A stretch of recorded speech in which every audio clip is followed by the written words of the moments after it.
the lord over a new era of the princes when central authority disintegrated in Ethiopia. He is on the record as having described Ethiopia as a, quote, overdressed Zaire. So he is quite happy to see what he likes and what he wants. And others who are now the dominant actors in the wider region, those in the Gulf, particularly in the Emirates, to a certain extent in Saudi Arabia as well. This is how they see the world. They see the states on their peripheries as consisting of leaders who should come as supplicants to their courts in Abu Dhabi, in Riyadh, wherever, and ask for money, and in return they get favors and blessings. But as we know, the governance in the Emirates or Saudi is not run on an institutional basis; it's run on a family basis, and that's how they expect their client states in the wider region to behave.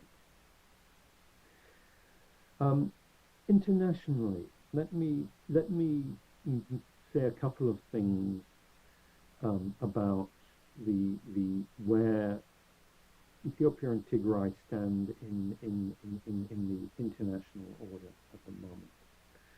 I think the number one lesson that is being learned internationally from what happened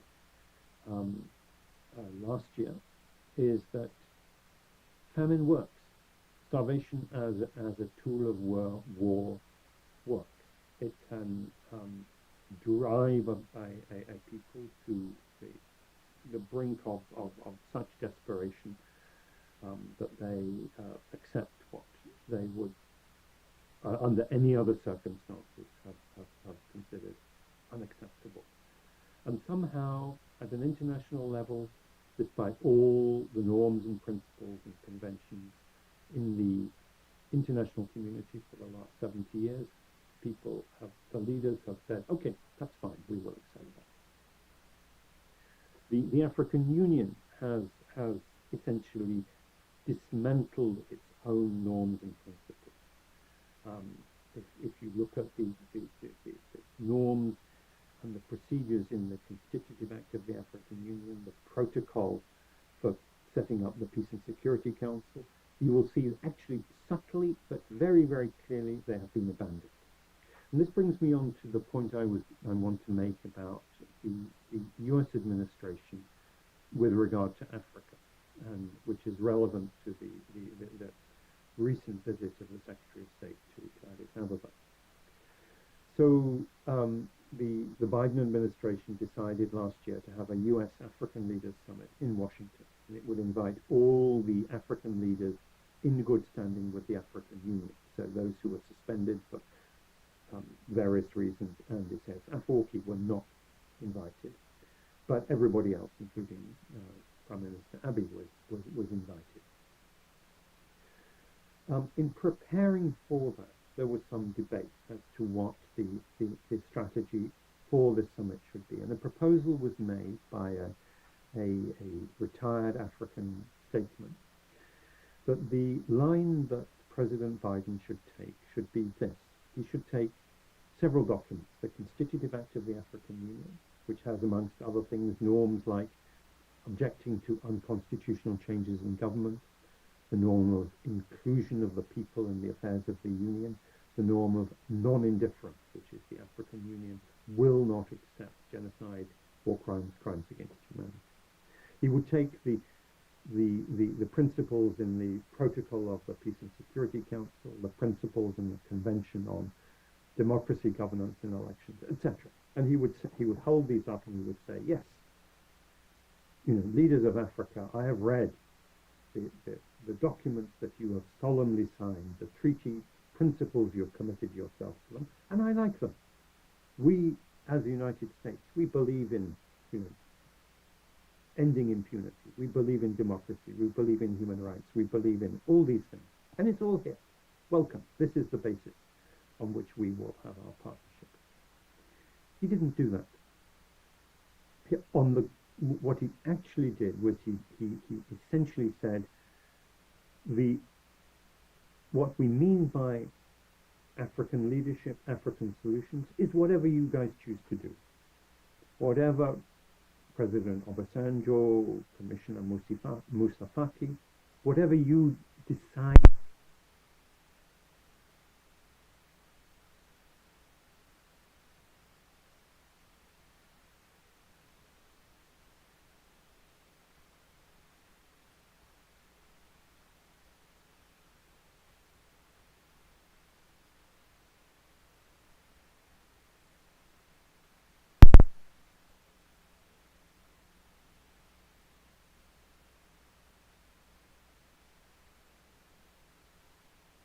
Because there was a global competition in the days of the Cold War for the allegiance of African states, we all get down dirty and we all play these same games as the Chinese and the Russians are playing. In my view, that is a shocking regress, and shocking for both because it is saying we will accept the low standard. We will take that as a given. I think that's racist. I think that if you want to talk about imperialism and racism, it's to say, okay, you Africans, if Congo is the best you can do, that's fine with us. And that should be fine with your people. I find that unacceptable. But also I think it is a strategic blunder, because the United States remain, and Europe for that matter, remain constrained by rule of law and democratic transparency. So that when it comes to deploying force, the US is never going to behave in the way that the Wagner Group is behaving in Mali or Central African Republic. It's never going to open its suitcases full of cash in the way that the Emiratis are able to do, and simply buy loyalty. You can't do that. And so the US and Europeans are playing at a disadvantage vis-a-vis more unscrupulous players. So the advantage that the Western democracies have is precisely those norms and principles that the Africans have aspired to and have signed up to. And if the Western leadership says, we don't care about those either, we're going to play this. Of course, we are consigning Western countries to being relevant only insofar as they can as they can play that same transactional politics. So let me now come back to what this means for those of us who are concerned with those norms and principles in the particularly acute situation of Tigray today. And I would say that there are many things that can be done, because the people's remains undimmed. So there's the issue of accountability, which begins with documenting. Accountability is not simply bringing people to court. Accountability begins with recognizing the dignity, the humanity of those who have suffered, including those who passed away, and telling their stories frankly and candidly, and saying, this was not your fault. This was something inflicted upon you. That is the first element of accountability, and everything else follows from that, including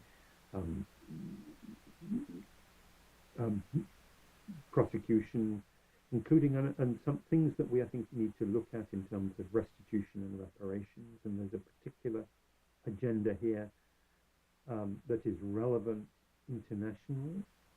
It's not obviously the most severe violation that has been suffered by the people of Tigray, but it is one that it gives us, I think, leverage, which is the fact that Western taxpayers, through their budgets contributed to a lot of the infrastructure in Tigray over the years.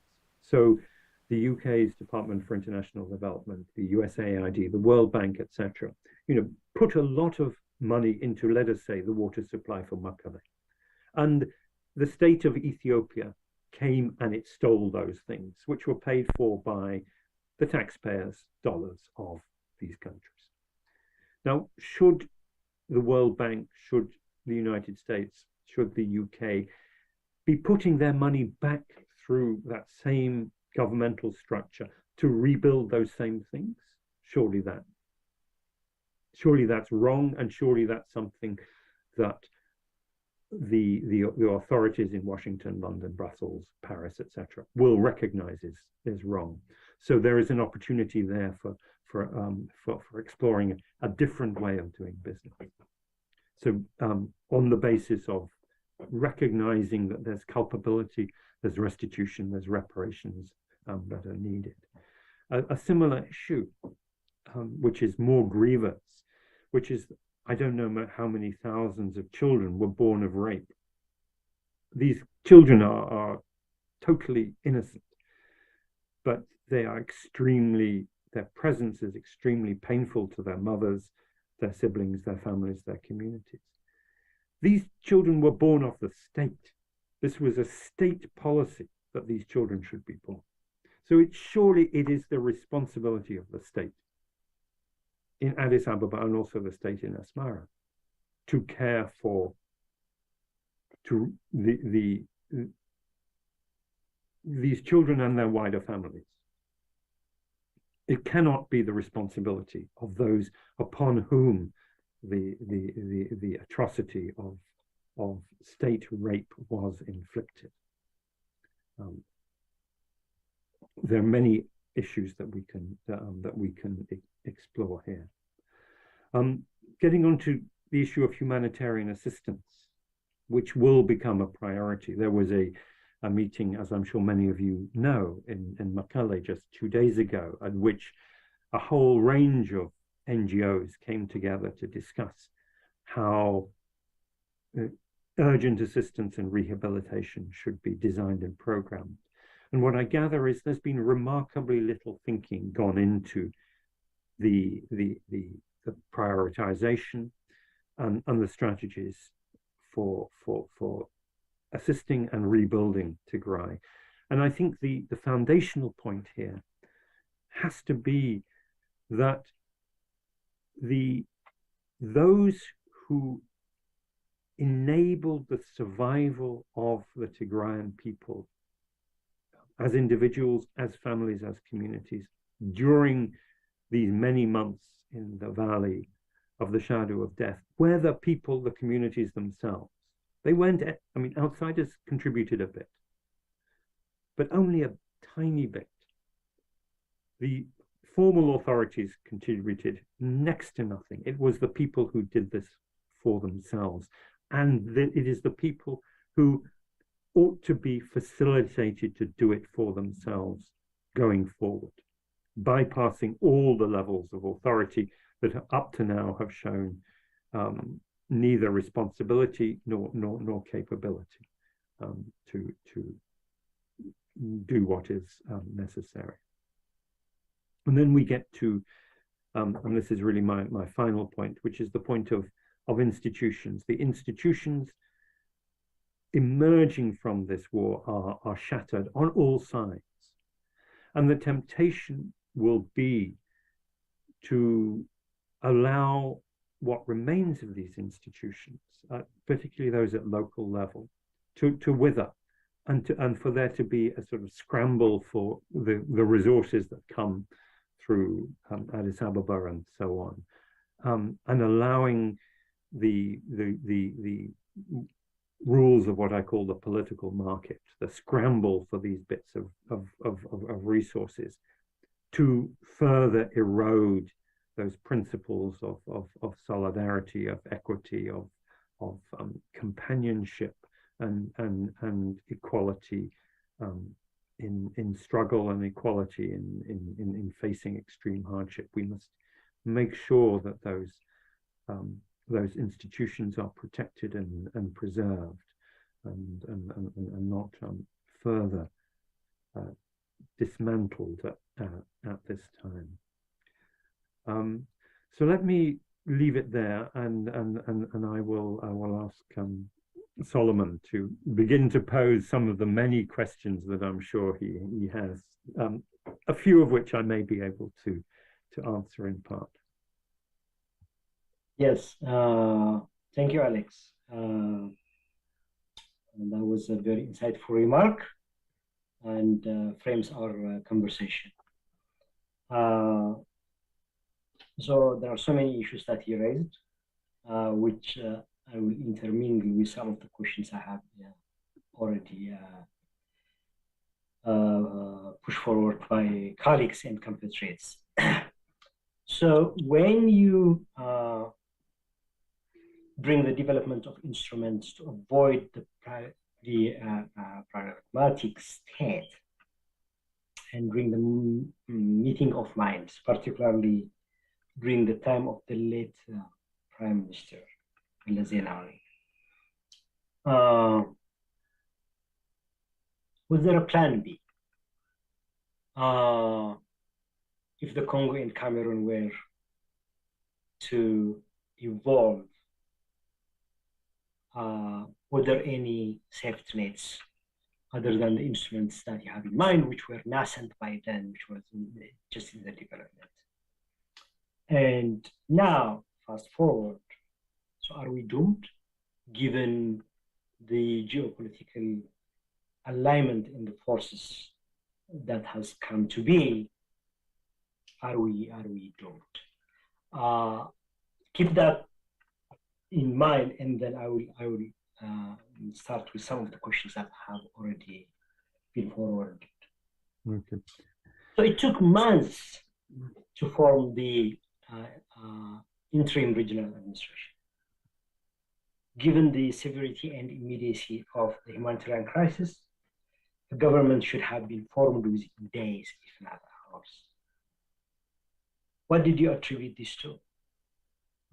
The reaction from different interested parties, and particularly the constituents, there have been mixed ones, and the disillusionment of that.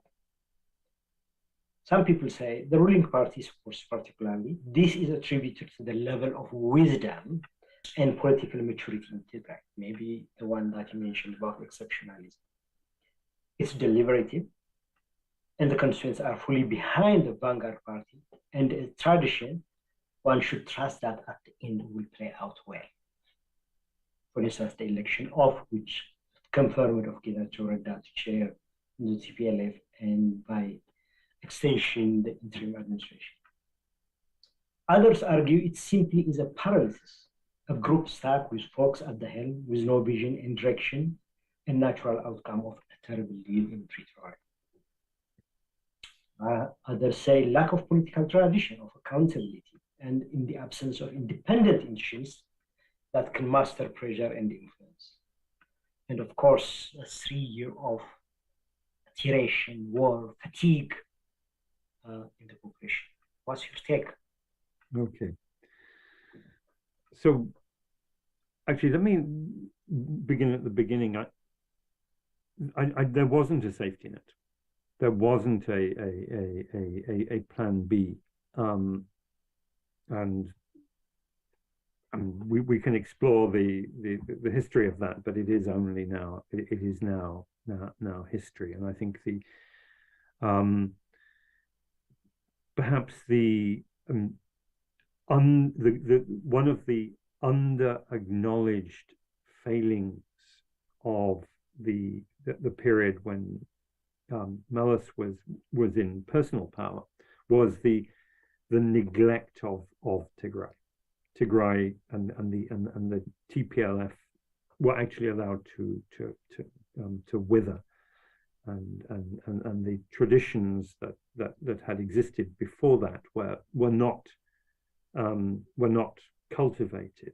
And I suppose I suppose one of the reasons for that is everyone thought, okay, the past is the past.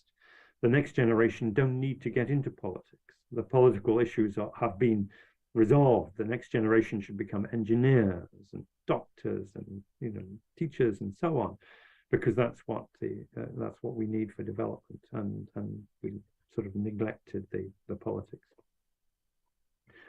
Are we doomed? No, of course not. I mean, what we saw in 2021 was a capacity for collective mobilization and struggle in endurance that far surpassed what anyone had foreseen and predicted.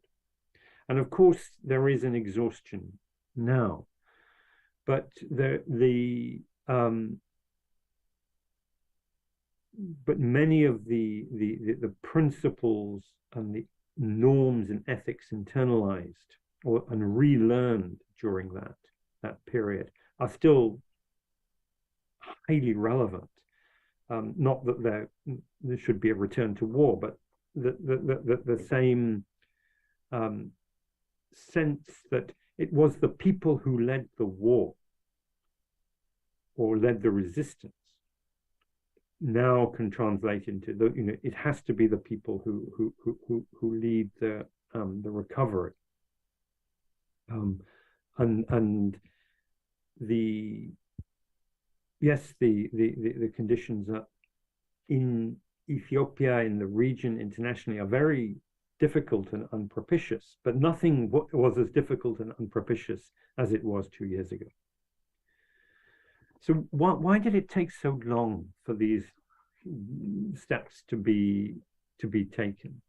I think the basic reason for it was that if we look at how the agreement came about in Pretoria, Abiy, of course, didn't want Pretoria to happen at all, nor did Obasanjo and the African Union.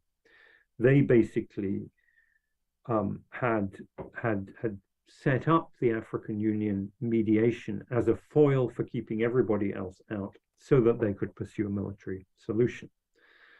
And it was only an unexpected combination of circumstances that allowed Pretoria to happen at all. And it was the pressure on Moussa Faki to say, oh, we're doing something. And then it was Uhuru Kenyatta responding to that by saying, yes, we're going to move, and forcing the hand of Moussa Faki and Obasanjo to have the meeting in Pretoria. And then the delegation from Tigray taking that opportunity and saying, this is our only chance for negotiation. And whatever one thinks of how they negotiated, the fact is that was their only chance for a negotiation. Otherwise, it was going to be decided on the battlefield.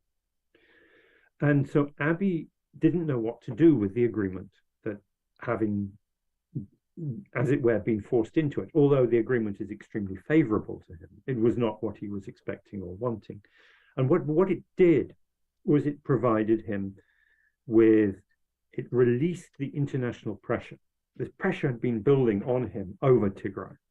He had to do something about Tigray. And it wasn't his plan A, but it was what he had.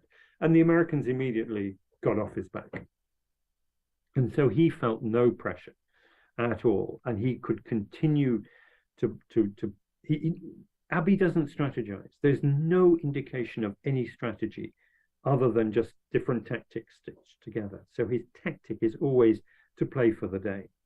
And he was playing repeatedly for the day to try and get, in the good books of Biden, of the World Bank, dealing with all his other constituents, dealing with Isaias, Tigray was just one of those problems and not the priority one, because it had been obviously, the most urgent issues had been resolved. So I think that we could go into the sort of week-to-week details of why it took so long, but essentially solving Abiy is no longer interested in solving real problems. He never was really, but he's not. He's interested in managing problems so they are not a political threat to him. And he would have been happy for this sort of no war, no peace, not quite return to normality to continue for a lot longer. And it was really only the visit of Blinken that forced his hand, that he actually had to do something.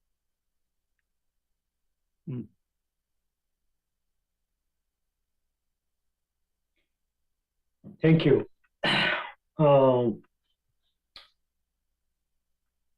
If it's confirmed, Getachew Reda has been elected as a chair of TPLF. What do you think? Is it a break from the mold? Meaning, given that he is of the younger generation, who was not part of the armed struggle, but of course the last 3 years were not any easy either. But then, given that he may be in this position with the narrowest of margins, I believe by a single vote, what does it say about the current status of the TPLF, the leadership? And there are different characterizations of his leadership or his possible leadership. Some say he's well informed, articulate. So he knows the system, he knows the institutions. So he should be able to handle, he would be the right person since he was part of the Pretoria Agreement. Who would be the right person to go through the process? And others argue he is in the mold of Abiy, he's transactional. And may not be the best for building issues. Even this is for within 6 months, for 6 months to a year. What legacy, what impact do you think he would bring? I think, how shall I put this? I think what Getachew has demonstrated in the last few months is the ability to turn on a dime. And, of course, we were all familiar with him, the positions that he took, very tough positions on issues like accountability, etc. And then the positions that he subsequently took. Now, if he is to be a leader of Tigray, he needs to turn on a dime again, and to as you say, recognize that he does not command overwhelming support. He got more votes than the next candidate by one, but he didn't get even within TPLF, he did not get an outright majority of the votes. So, and of course there are many others in Tigray who are extremely critical of the TPLF leadership. And so it's not at all clear whether TPLF would command a majority or substantial part of a popular vote. So Getachew, if he is to lead Tigray, needs to do another turn, and he needs to approach the people of Tigray with the modesty of somebody who was enjoyed his position as leadership during the war and now, courtesy of the effort, solidarity, sacrifice, commitment, and forbearance of the people of Tigray. And if he can do that, then he can fulfill. He can dress in the the robe suitable for that position. He will have a challenge because, of course, the nature of transactional politics in Addis Ababa is such that if he is to fit in there, he will be a courtier. He will be running around as a member of the court. So it requires a particular set of skills, which time will tell whether he possesses. Let's move. We'll get back into this subject, but let's move into accountability. You raised very important issues about the atrocities, mass atrocities that happened over the last 3 years, that continue to be injury on women, children, and border communities. How do you see, in light of Blinken's recent visit, holding his card during the visit, the most recent visit, and in contrast that with the recent decision by the ICC to hold Putin accountable?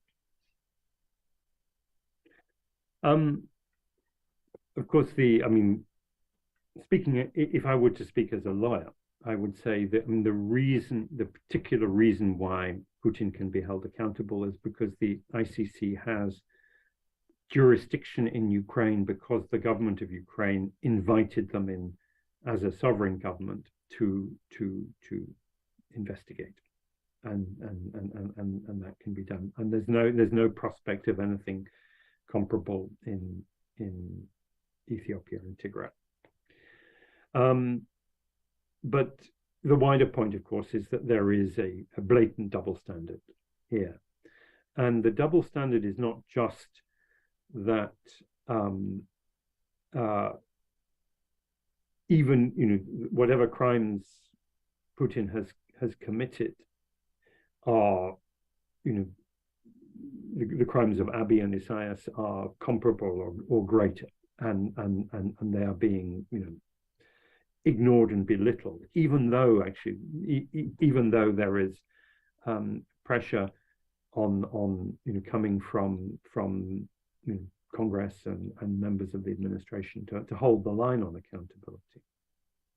The other thing that follows from this is actually just a lack of institutional attention. So one of the things that's quite striking about Washington and the State Department and national security today is their focus on Russia, Ukraine, and on China, Taiwan, and to a lesser extent on Iran, means that they just don't have the quality of people, the quality of analysis and understanding for other parts of the world.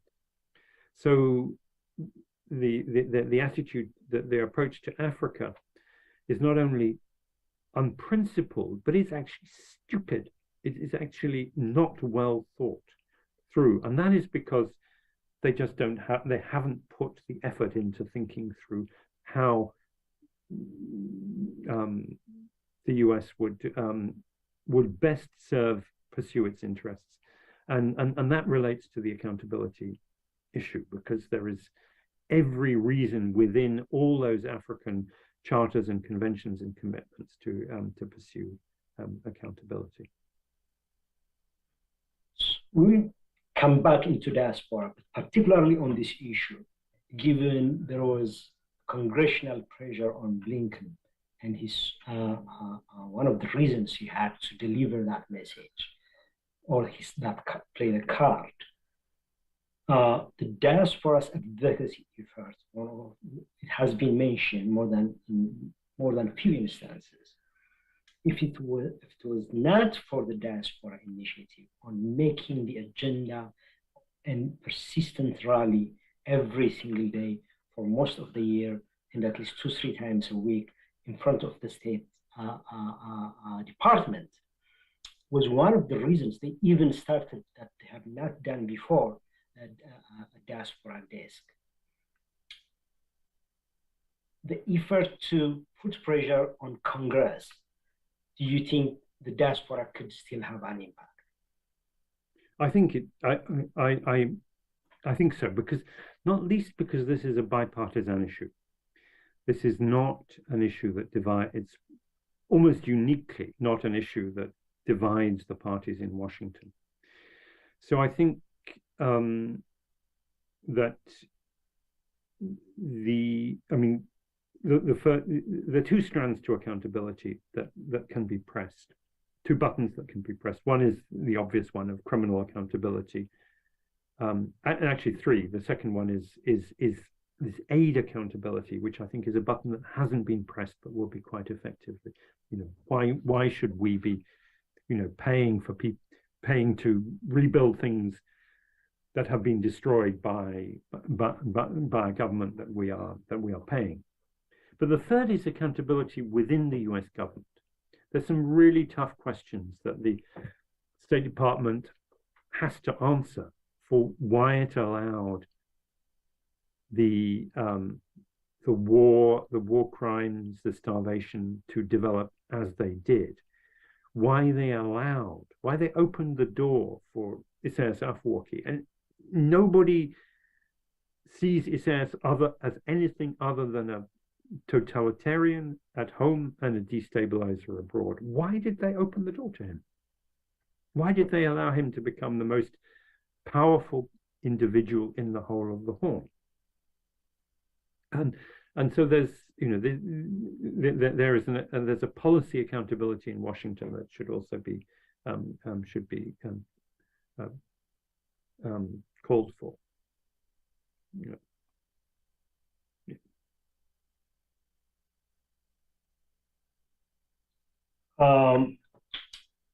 So dispersing between number of questions, we will go back and forth, so they may not seem in some order. Mm-hmm. So question forwarded is, how can geopolitical developments in the Horn and the Arab Peninsula impact peace and security in the Horn Africa? And how might this promote or hinder the Pretoria Agreement? Sorry, I missed the very first part of it. How might developments in... How can geopolitical developments in the Horn and the Arab Peninsula impact peace and security?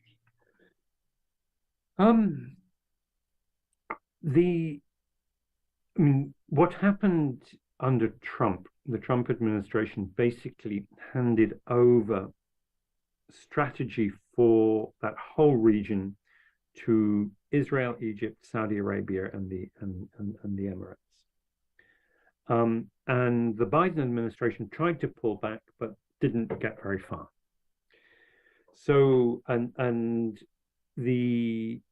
each of those four still remains the dominant in one way or another. It will be interesting to see what the repercussions are of the Saudi-Iranian rapprochement, which obviously should be good news for Yemen and should mean less security concern for the Gulf states in the Horn.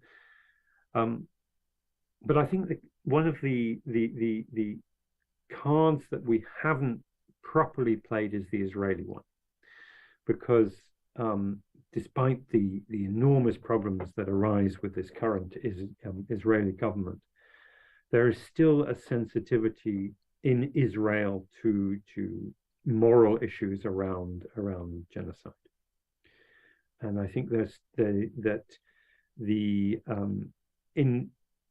perhaps the way into this isn't so much Israeli policy as such, but the Jewish and Israeli groups in Washington to try and get them to have some sympathies on some more sympathies on this issue. I know that many of you have actually reached out to them, and it hasn't been easy. But I think the sort of containment of the fears that Israel, Saudi, and the Emirates had, that they were going to be facing major security threats in the Horn of Africa. I think that is, sorry, I'm saying this in a very convoluted way. Let me be clearer. That one of the reasons why these countries were so eager, so ready to rush into the politics of the Horn, and especially Ethiopia, was they feared genuine security threats arising from there. I think those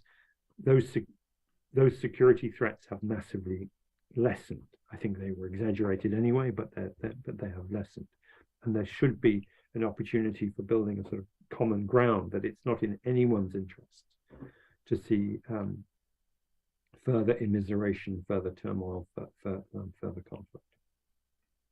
So within, and a correction someone shared, which I hope one of the problems in Tigray is communication. That Getachew was not elected as a chair of TPLF, but rather president for the interim regional administration. So I stand to be corrected if that's the case, but you can speak to that. So the pragmatic state,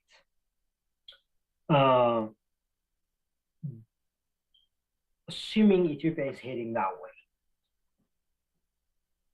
within the Pretoria confine, within the Ethiopian confine, can Tigray escape it? Would Tigray be able to change its course in the course of maybe even Ethiopia? Is it feasible?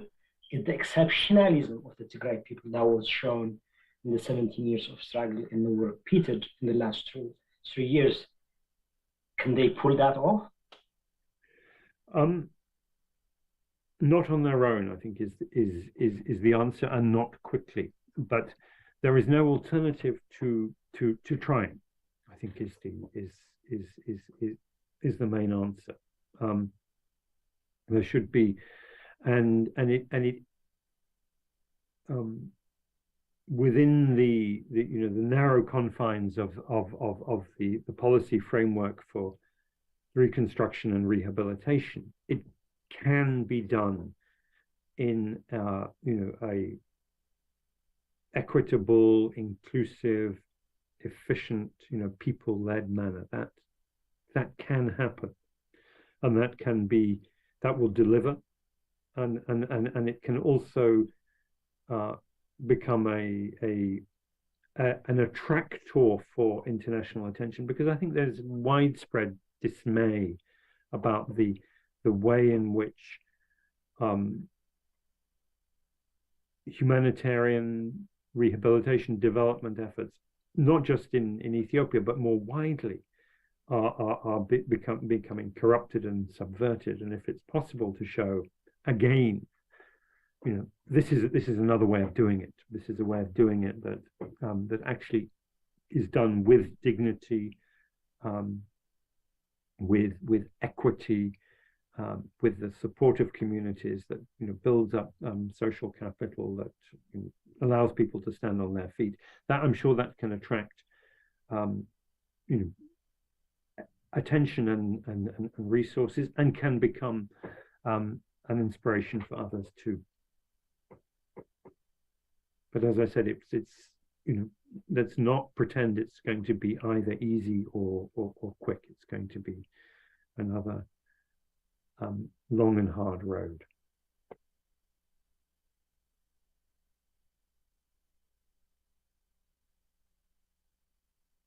Mm-hmm.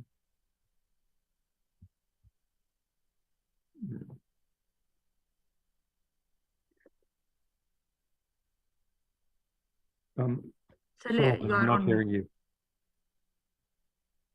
Oh, sorry, I was muted. Yeah. What would be your best advice for the political party of Tigray to win the conflict and bring more partnerships from the international community? I think, in a way, I would sort of reiterate the answer to the previous question, which is that holding the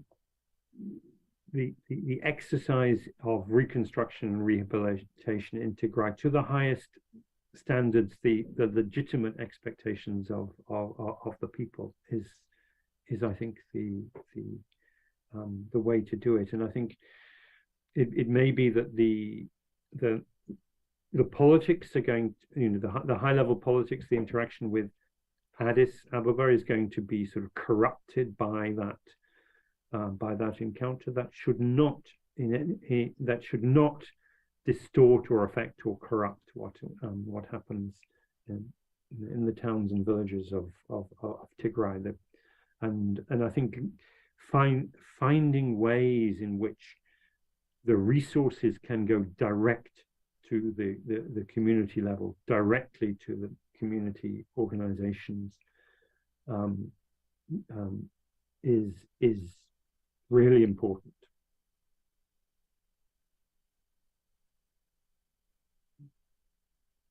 So the new leader, whoever the case may be, and most likely Getachew Reda in this case for the interim, what set of skills does the person need to bring and influence to bear to be successful in that position? Given particularly, he would have to serve a number of masters. He would have to live within the Pretoria framework, but then he has constraints in the border communities, which continue to suffer because of the presence of occupying forces from Amhara, from Eritrea, in particularly the Ero community, but Western Tigray, the entire Western Tigray, and Southern Tigray as well. And then, of course, the political machinations within Tigray. How did that person survive serving all these masters? That's a difficult question, and I'm glad I'm not in that position. I think it's important to point out the Pretoria Agreement really is not a political agreement at all. It's exactly what it says, which is a permanent cessation of hostilities. And that's a curious title because a cessation of hostilities is almost by definition a temporary one. I've never seen a permanent one before. A cessation of hostilities is a very simple document to stop fighting. And basically a permanent cessation of hostilities just means we're going to stop fighting and not restart under any conditions without specifying any of the political outcomes. And so it's scarcely counts as a peace agreement at all. And that's actually the other reason why I think it's taken so long is because there's so much is up for negotiation. Everything can really be can be bargained.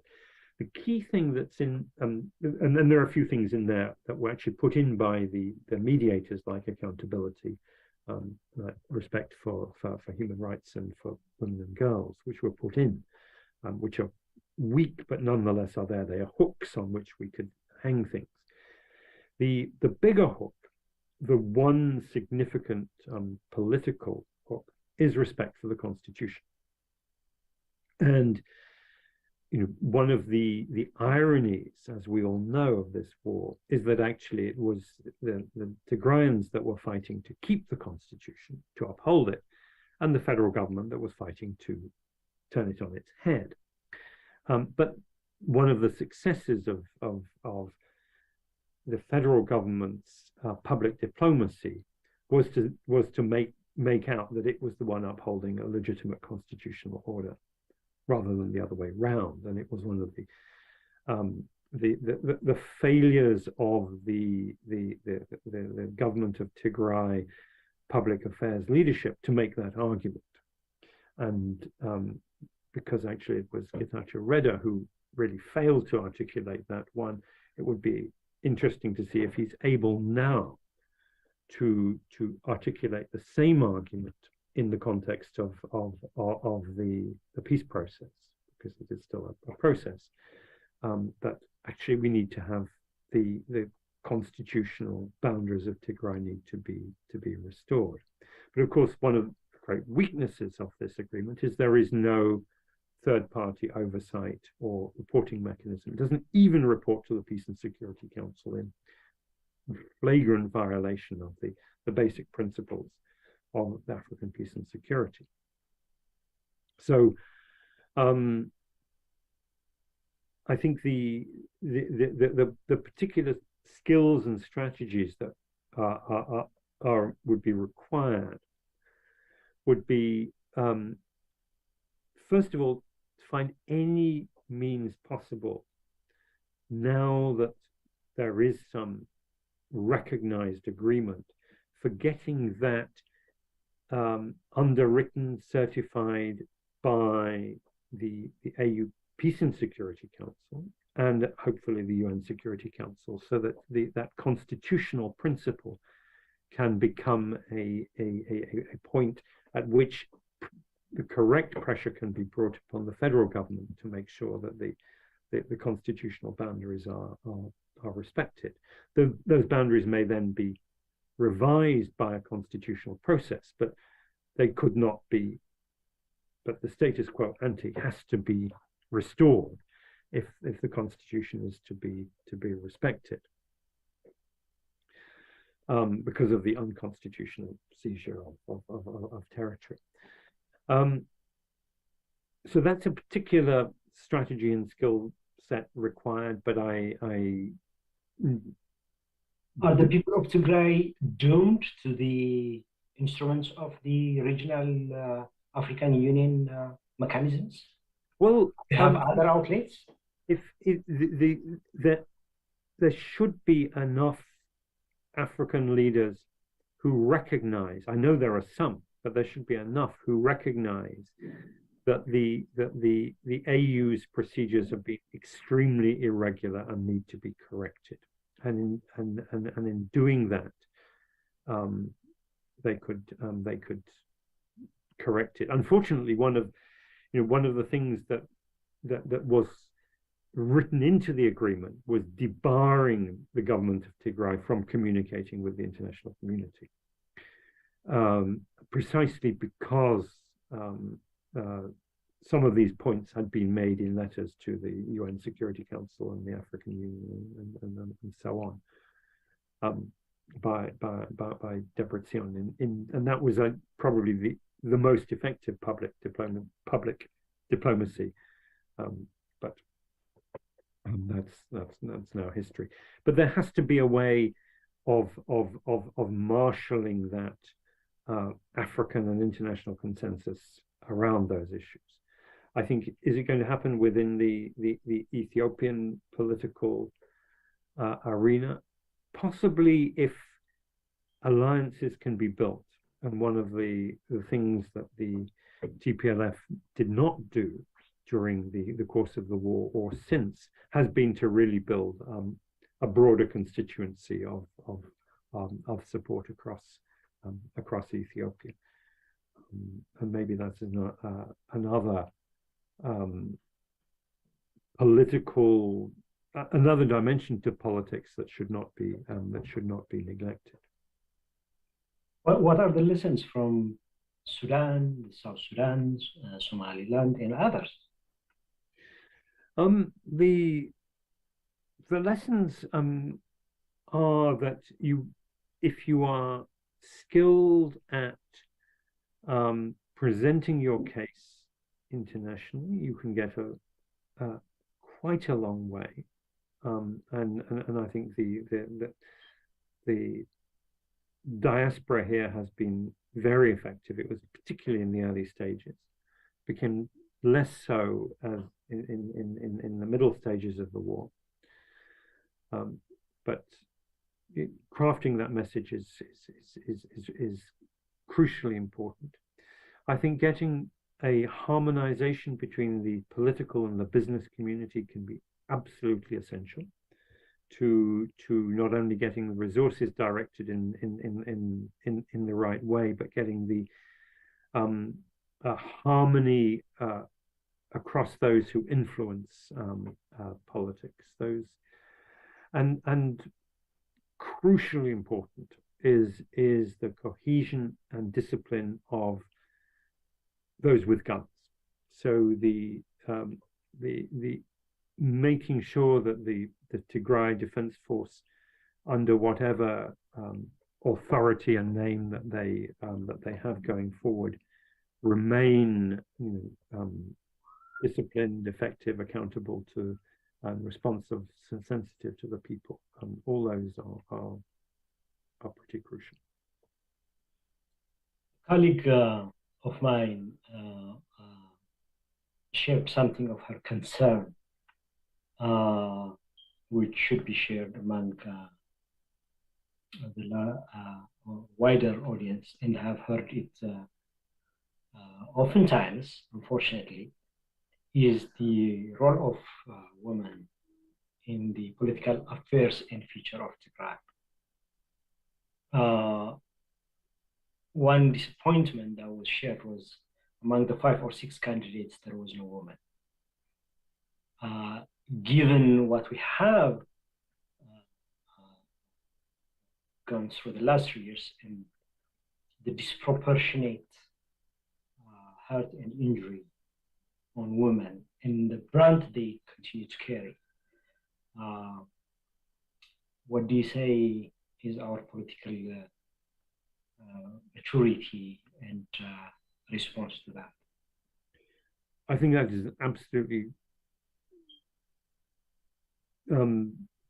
perfect point to make, and the if there's to be a new Tigray, and indeed a new Ethiopia, then the groups, beginning with women, but all sorts of groups who have not really been able to be included, to have their voices heard, need to be brought to the forefront. There's, as I'm sure you know, there are all these calls and plans for national dialogue, and then you see, so who's going to be part of the national dialogue? Almost inevitably, it is the same old people who have been there, presided over the politics that led to this crisis, and of course, some of them resisted, some of them were, took honourable stances, but nonetheless, solutions are only going to be found if those whose voices weren't heard and those who have been, forced to pay unbearable prices, shoulder unbearable burdens, are given the opportunity of also having leadership, beginning with women.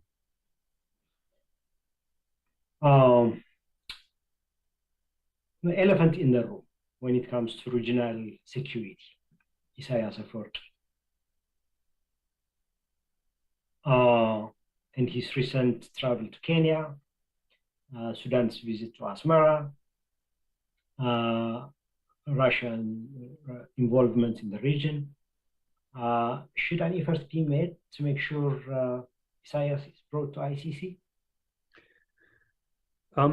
It's going to be hard to bring Isaias to ICC, but there are other options of countries that have universal jurisdiction: France, Belgium, Holland, bringing arrest warrants against him and his lieutenants for their crimes. I mean, it's one of the most bizarre and sad things is the way that through the sheer gullibility and stupidity, Isaias was sort of allowed to rehabilitate himself and be unleashed on the region. That said, I think there are many who are deeply aware of the danger that he poses, and it was interesting in his visit to Kenya. The Kenyan president, William Ruto, was criticized for saying kind words about him and giving him a press conference. let me give another angle on that, which is that Ruto knew he has to engage with Isaias. He invited him for a state visit, and Isaias did not want to do a press conference. In fact, he hates doing a press conference with anyone other than his own tame journalists. But Ruto insisted. He said, if you come on a private visit, that's fine, but a state visit, you have to do a press conference. So Isaias responded, well, I will take one question and I need to know it in advance. And Ruto said, that's not how it works. In Kenya, we are a democratic country.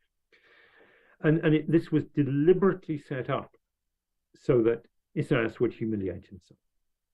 The Kenyans knew exactly what they were doing. And of course, if you are a head of state and you are hosting another head of state, you have to say kind words about them. You don't say this man is a fascist dictator and a mass murderer. You're not going to say that. But he was set up to make an idiot of himself at the press conference, and he did. He showed the world what he was made of, and well done to the Kenyans for that, because I don't think it was the one opportunity which will now not recur for Isaias to show his true colors. And what that points to is the concern that quite a few African leaders have over the way in which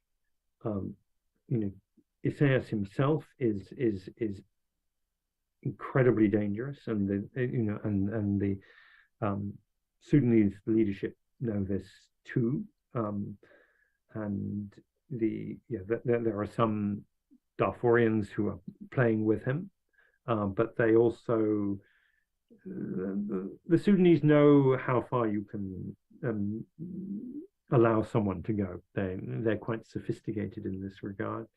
The current government in Somalia too. So I think, and Abiy, of course, he was characterized by a senior diplomat as a rabbit going to have dinner with a python when he went to Asmara. And it was his gullibility that led Ethiopia into this crisis, but now he can't get out of it. But there is an awareness, not just in Africa, but also the Saudis and the Egyptians and the Israelis know just, and many of the Emiratis. I don't think I'm told that MBZ is still enamored of Isaias, but basically everyone knows who he is. There just isn't a strategy for getting rid of him. But he's not going to have any defenders if people move against him.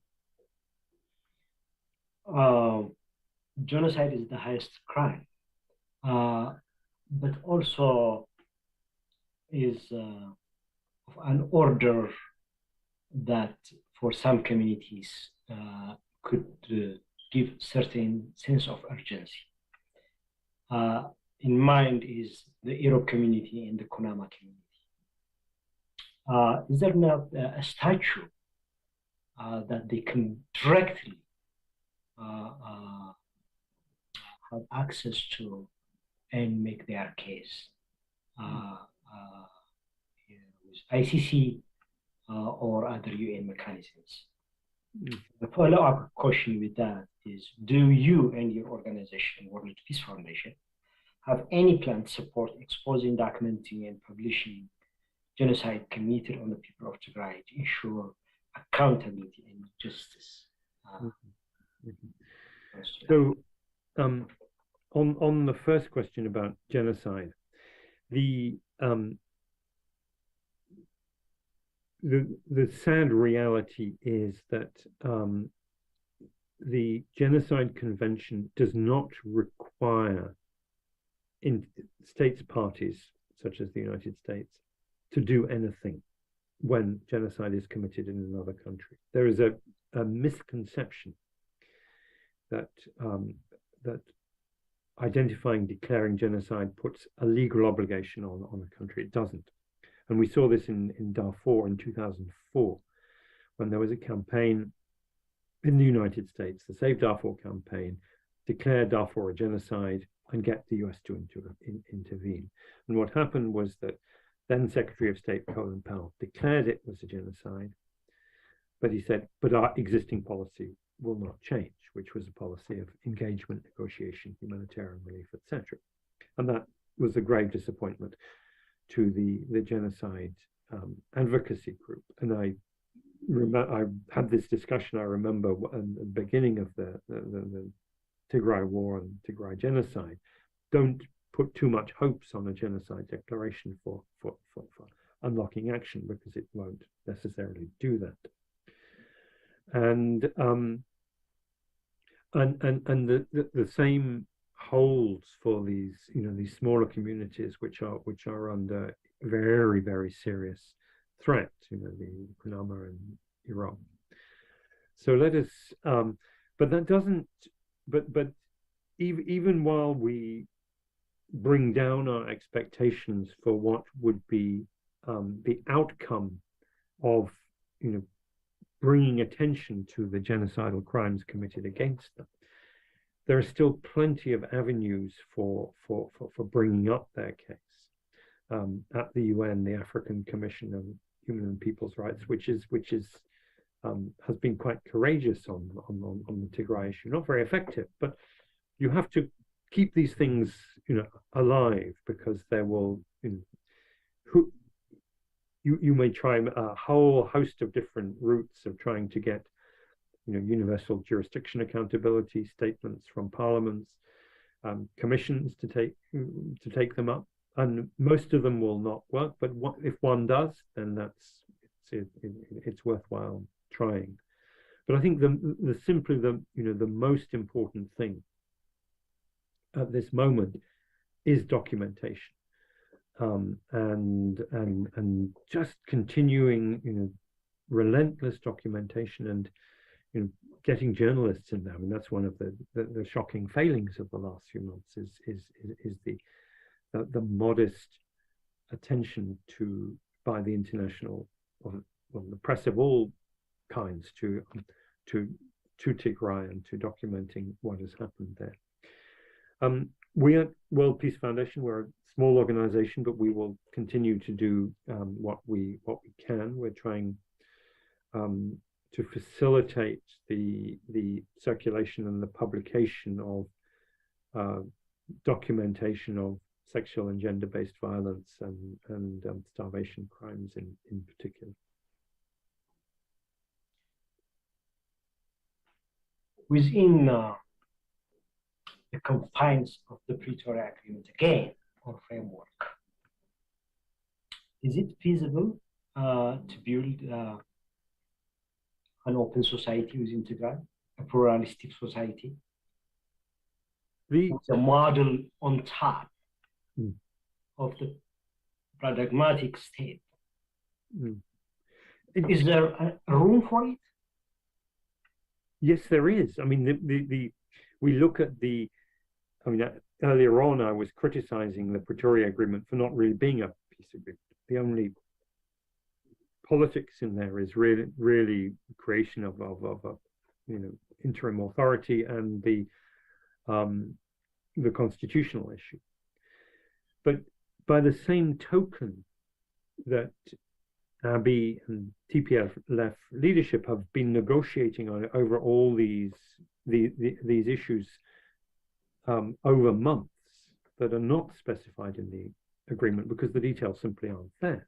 By the same token, it's possible for the Tigrayan people at home and in the diaspora to say, well, we have rights under the Constitution, which are explicitly recognized in this agreement. We have and we have rights that persist no matter what, even if they're not in the Constitution. They are universal human rights, rights to democracy, governance, etc. They're there in the the African Charter, the Constitutive Act, etc., etc., etc., the UN Declaration of Human Rights. So we can make these things happen and impose them on the authorities that are signatory to the agreement. There is the vagueness, the underspecification of the Pretoria Agreement should be seen as a plus, as an asset, as an opening for bringing about the kind of change we'd all like to see. What would be the role of the diaspora in shaping that, in influencing that? I think helping lead the conversation is one part. And another perhaps is pressing for international assistance to go, direct to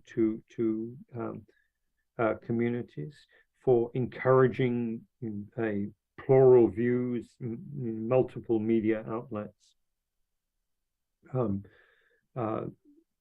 academic freedoms at the university, etc. All these things can contribute. But would they be not only on accountability, on supporting governance, but in ensuring a nascent democracy, an open society, a pluralistic system in Tigray? Would they be able, the diaspora would have that role? If you see the experience of, for instance, the Kosovars,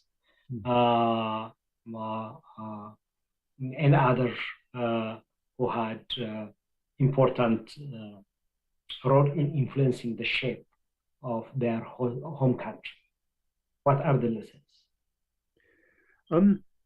Diasporas can be extraordinarily important, and diasporas can in some cases foster extreme views or intransigent views. The diaspora can also the experience of diasporas is they can also be the most powerful source of lobby and advocacy on key issues like accountability, like monitoring, like that continuing documentation and scrutiny and playing that watchdog role can be enormously important.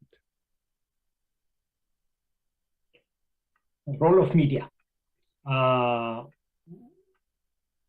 It has been one of the shortcomings of EPRD. There are so many private medias, not sure whether we can call them independent. And it's far in between in Tigray.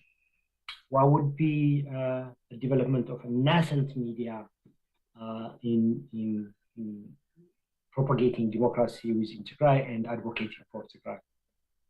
Well, there are some really remarkable, courageous journalists who have who could be given a much more of a platform, and can be given a platform for a diversity of things, hosting debates, long form documentaries and investigations, all sorts of ways in which journalists can help bring others into the political dialogue. The media in the rest of Ethiopia, of course, there's no media at all in Eritrea, but the media in the rest of Ethiopia is woefully intimidated, etc. This could be an opportunity for making Tigray into the place of the freest media, and which would be a massive. Would you think that would be a ticket? I'm sorry? Would you think that would be a ticket? A ticket in what sense? Well, as an outlet with a vibrant media for Tigray to advocate its rights. I think of that as just an unalloyed plus. I can't see a minus to it. I think it has to happen, and it will.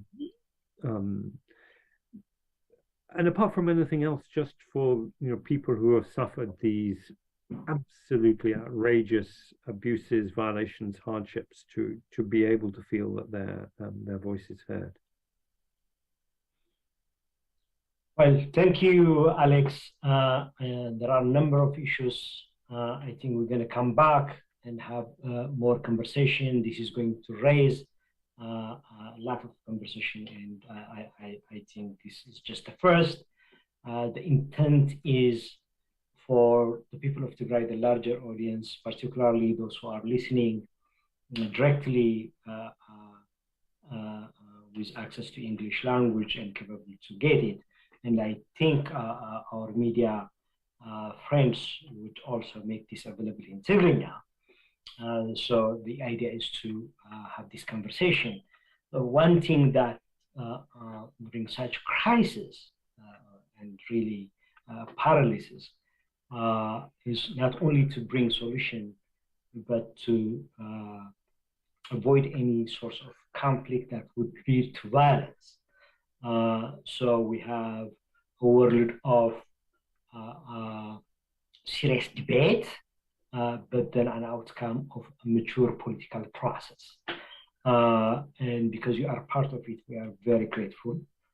As always, we really appreciate it. But I want to give you the chance for a parting remarks, even though this is not your last one. I think your last point there is fundamentally important, which is that it's crucially important that the